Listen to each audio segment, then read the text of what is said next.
Hello there.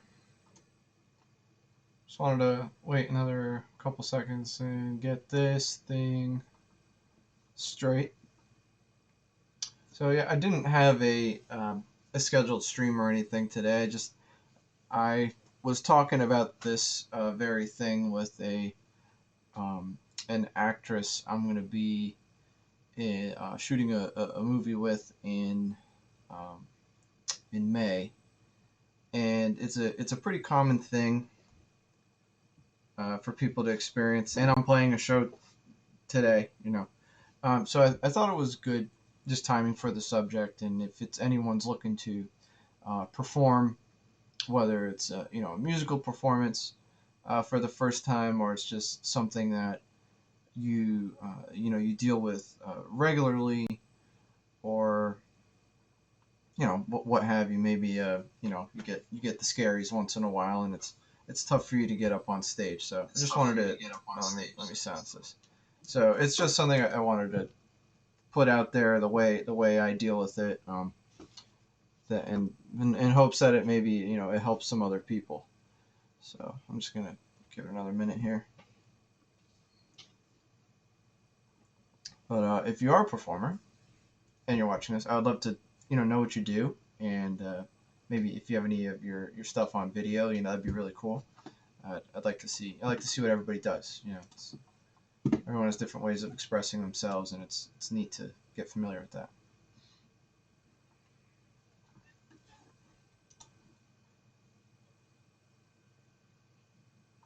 Okay. Don't be afraid to put it in the chat, too.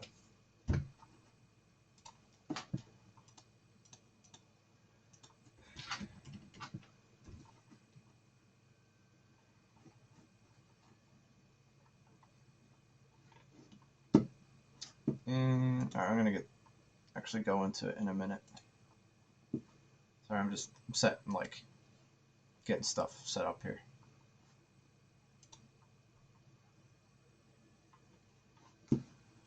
Cool. Don't be afraid to say hi. I'm gonna say hi. Okay. So as I said, yeah, this is just something I wanted to talk about with about getting up on stage, or in front of an audience. If you're a little bit anxious, this might be something that you can do that I found works for me. And I'm not saying it's definitely gonna work for you, but um, maybe it will. So this is something I put together when I've been on two national tours, and I perform pretty regularly, and I got very comfortable with it. But how I got comfortable with it was like this technique I kind of slowly developed. Um, so other than things like deep breathing and meditation and stuff like that, which you can employ, which are good, which are great. You can do it in tandem with this. I developed this, and reason was because during rehearsals on the last tour, it's kind of a personal thing. I had a panic attack. I really did. I went to the hospital. Um, it wasn't great, but luckily I had two nice folks there who got me to the ER. It felt like I was getting electrocuted. It was strange. I didn't know what a panic attack felt like, but like I couldn't talk. I was on the phone with my fiance, now wife, and she was trying to talk me down, and it was weird, man. It was one of the strangest things I've ever felt, and it was completely involuntary. And it was strange that I couldn't like control my body, but I wasn't taking care of myself. So I'm drinking energy drinks. We're rehearsing all day. We're in Las Vegas. It's hot. Um, I was anxious about playing to a click track for the next 2 months, and I didn't want to fuck anything up on stage. And you play with other people. You want to do your best, and there's people paying to come see you. It's a lot to think about, and you're not like thinking about eating right, and you're not thinking about hydrating, and you're not you're just trying to like calm yourself. So those things too, like if you got to do big performances or long tour stints, make sure you're hydrating. Make sure you're taking vitamins if you regularly do. Make sure you're eating right. Make sure you're getting your nutrients. That is super important. Um, so once I had that panic attack, I started really focusing on myself and trying to calm myself. So our first show, was at the Hard Rock in Las Vegas, which was freaking great. Uh, really awesome venue to play. You see your name on their marquee. It's like absolutely incredible.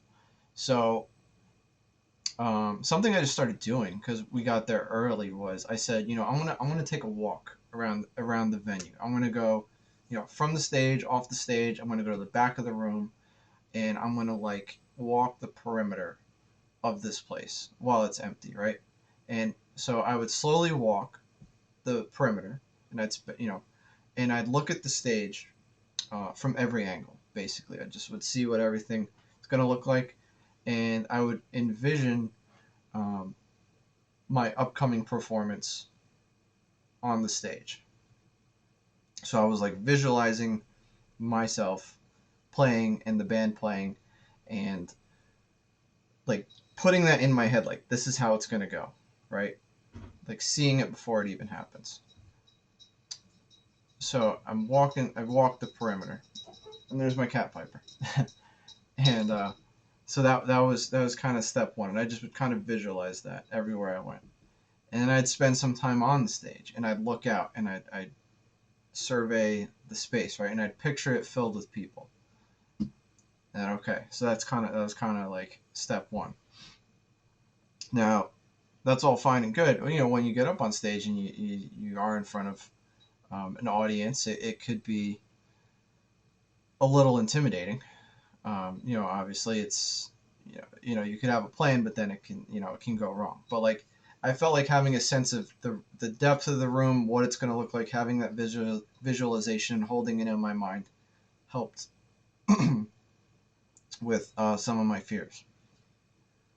Um, and then when I would get on stage to perform, um, where I realized I would mess up and I would still get a little anxious was I wouldn't look out at people, right? I was in my own head. I was looking down. I was playing and trying not to mess things up. But what I ended up finding out was I did better when I would get up on stage and before like even the music would start. It was a little intro and whatnot. But I'm usually the first one up because I'm the drummer. I got to plug in the in ears and all that stuff. I would sit in my chair and I'd grab my sticks and I just would like feel my sticks, like feel the weight in my sticks in each hand and plant my feet on the pedals and start to breathe. And I would look out into the audience and either from right to left or left to right, I would pick people I would make eye contact with. And not necessarily that they were looking back at me like directly, they were looking at the stage, but I would hold the gaze of people and I just would do the whole room up and down. And for some reason that kind of helped me figure out like it's not this huge swath of people, like there's individuals here, and some of them looked really excited to be there and I was happy, and I'm like I just want to put on a good performance for them. I want them to enjoy the show. So I started individualizing people rather than just seeing them as this massive group that was like there to kill you like an army out there. I don't know, but I started like individualizing people and like doing that. And I found doing that, and then even during the performances doing that, I would fixate on spots. If I started to get a little shaky, and that would really help. That would really help, like center me and calm me down. And that's not to say I didn't mess up or anything like that. Once in a while, I would get off count, or sometimes in the songs, having too much fun. But like, as far as being there and just like enjoying the moment and understanding that it's you're supposed to have fun. It's supposed to be a fun thing, and you're supposed to like whatever you're doing, whether it's theater or music, film. It's supposed to be fun, and realize what you're doing is a it's a privilege, and it's just enjoy that moment and kind of take it all in, um, and you know, and then you connect with those people, after your performance, and hopefully they enjoyed it and they tell you things, and that kind of helps, quell your fears for the next thing. But that's kind of the whole technique. that I developed was so basically in summarization, it's like just being able to visualize. I guess it's kind of like a form of manifestation, as they say. Like even when the room is empty, envision your performance, envision what you're gonna do. That way, it's already in your head, right? Like your brain doesn't know the difference between a thought and an experience. So if you have that thought, like this is how it's gonna go in my head, right? Whether it's negative or positive, you're right. So hold a positive thought in your head and then physically survey that room, get a feel for the size, get a feel of the angle, paint the whole picture for yourself about how it's going to go, even when it's empty, and walk around and get comfortable with the space. Because like even on a very primitive, even on a very primitive level, it's like marking your territory. Like okay, this is my space. People are here coming into my house. This is my space. They're coming here to see me, and I'm gonna be in your head, you're like, I'm going to be the best host. Like, this is my house. I'm going to be the best host. I'm going to put on this killer performance that's they're not going to forget. And that's kind of how I looked at that. And then while you're on the stage, have when you get on stage, having already, it's like mushrooms, yeah. When you get on stage, it's having walked that space and inhabited that space and been in it already, it kind of shrinks the room in your head, especially if it's a bigger space. Um, you have an understanding of where its physical limits are, and it just kind of puts it in your head like it's not as intimidating. So, but yeah, that's really it. And just being that I'm not playing a major venue or anything today, it's a little uh, uh, like lodge, but they put on some, they get some great bands in there for some shows. I'm just jumping on there. I thought it was appropriate to talk about it and share it with people. I just hope it helps anyone who's thinking about possibly performing or who's had, struggles with this. And you're still gonna get nervous. It's gonna happen. But there comes a point where it's like whether it's 300 people or it's 1,000 people, it's all the same. Like it's just the group of people. Um, and the point is they're there to see you and they're there to enjoy the music. They're not in there. Ah, see, that's good. Thanks, Jesse. That's good. Um, but it's just enjoying the moment, inhabiting the moment, um, and not don't think negatively, because everyone tends to think that my wife tends to think very negatively. Like she always thinks the worst thing's going to happen. That's training your brain to react to things in ways that have a negative association with an experience even before you've had the experience. So expect nothing, right?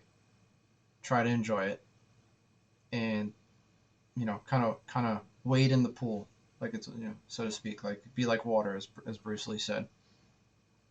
Um, yeah, I got a few viewers. One's my buddy. I don't know who else is watching, but if anyone had a question or comment, um, totally open to answering anything that might be on your mind. So I'm just gonna maybe leave it open at this. I'm a little thirsty. Oh, it's Sarah. What's up, Sarah?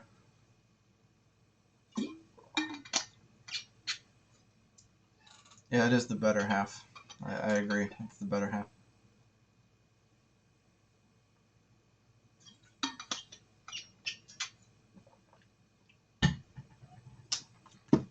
Maybe I could work in HR now, Sarah.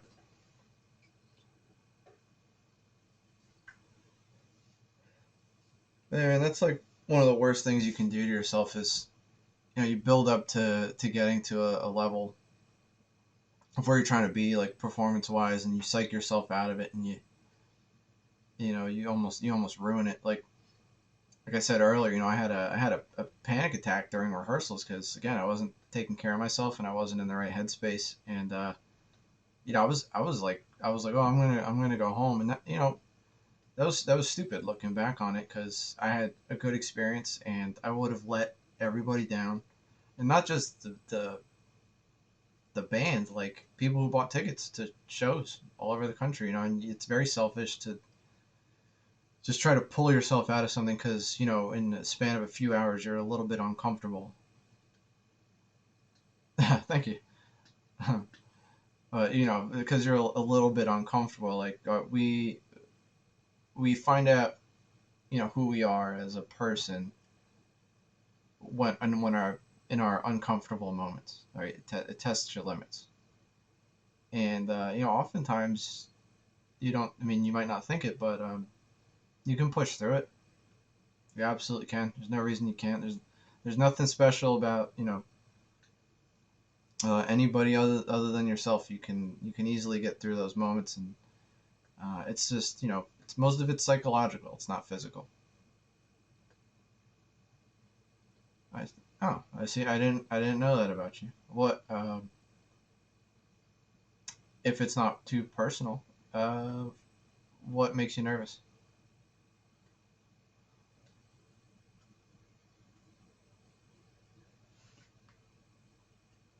A lot of things make people nervous. I mean, Jess, my wife, is constantly nervous. She's like, what's that cartoon character? She's like Piglet.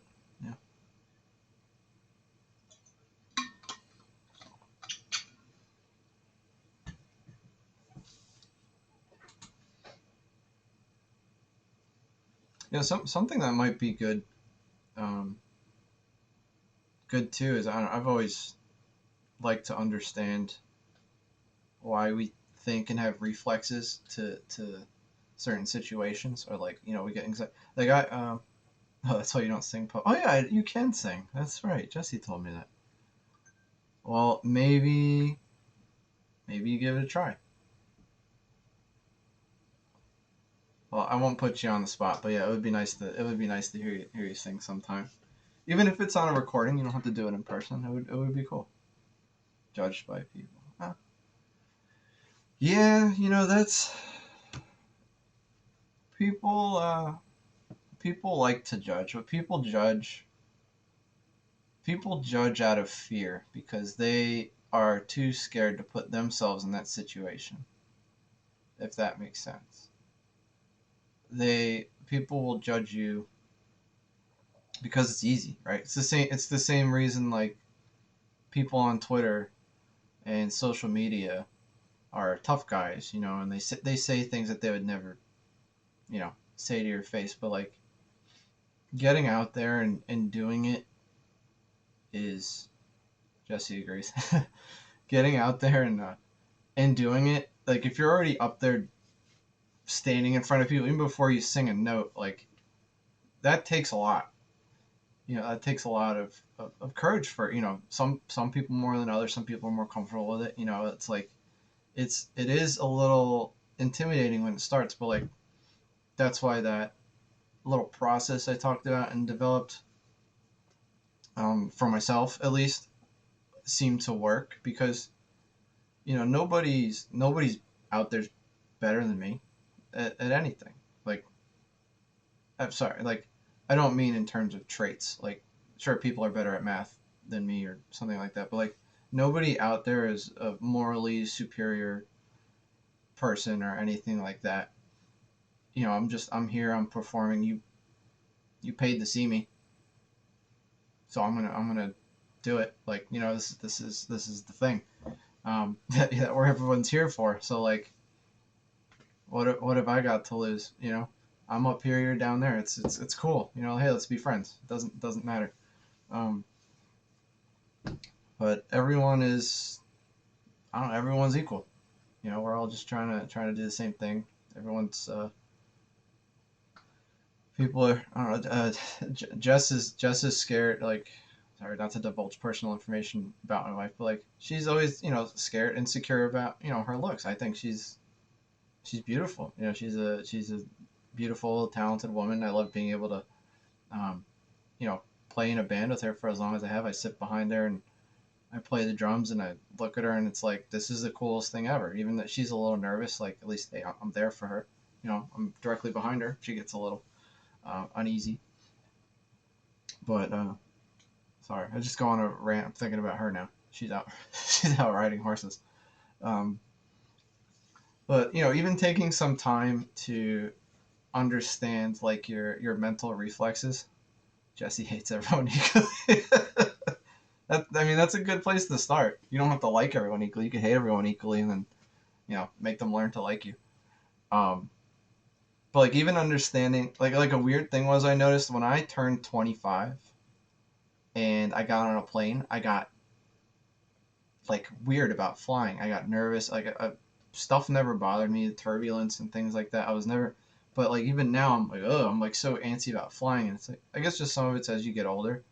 Maybe you care more about things and you care less about others, and I don't know, like self-preservation and whatnot. But kind of understanding those mental knee-jerk reactions about yourself is a good way to help too, because it helps you understand if what you're thinking is um, a rational response. Like you can still feel the feeling, like feel the feeling and take it in, right? If I feel anxious or I feel nervous, like feel the feeling and then understand why it's happening, and then dissect why it's happening. And then when you dissect how it's as it's happening, you keep shrinking it, and until the point where it's so insignificant it doesn't bother you anymore. So you just keep like those little what are those, the Russian dolls that you pop open, um, those kind of things. You just keep taking layer and layer and layer until it's this little thing, and it's irrelevant. But it's the old expression like making mountains out of molehills. We often do that, and it really is. It's at the end of the day, it's really nothing. Don't let small things ruin your day. Just understand that it's a moment, and keep that feeling in the moment. Don't let it bleed into the rest of your day. Whatever that feeling is, it's it's. I think I said this in a conversation actually to maybe Jesse and Sarah. It's like if you have it's like looking through a pinhole. It's like you look at this problem and you're fixated on it, right? And it seems very big because it's the whole thing that's encompassing your view. But if you turn your head, you realize there's so much more over here to enjoy, and there's so much more over here to enjoy. Um, and this little moment was nothing. It doesn't have to ruin everything. It's not as big as you think it is.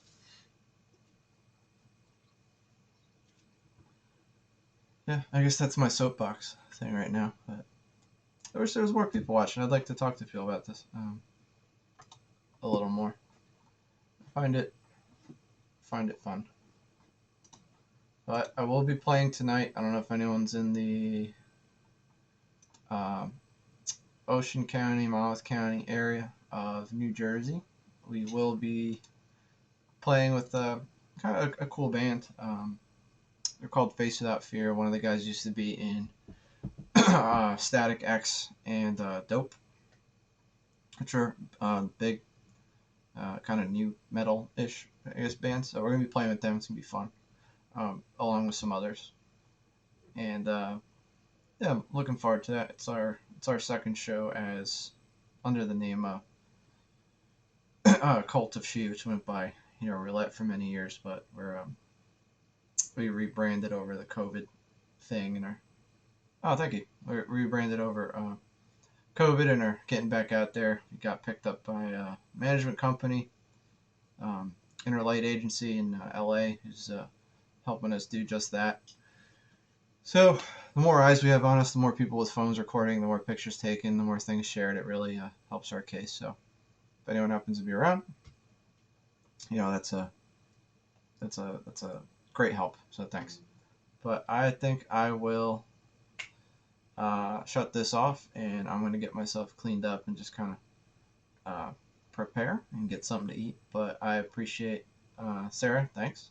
And the couple other viewers that have popped in and out, and the ones that have stayed. And if this helps, please follow the channel. I'm also on. I play Call of Duty and stuff on here a lot with my buddy. It's a lot of fun.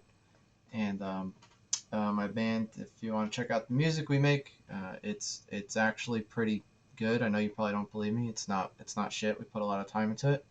Our band's called Cult of She, CULTT of She. We play like rock and metal, and write a lot of songs kind of about this subject matter and amongst other things. So thanks for watching. I'm going to shut this down, and have a great rest of your day and a good weekend.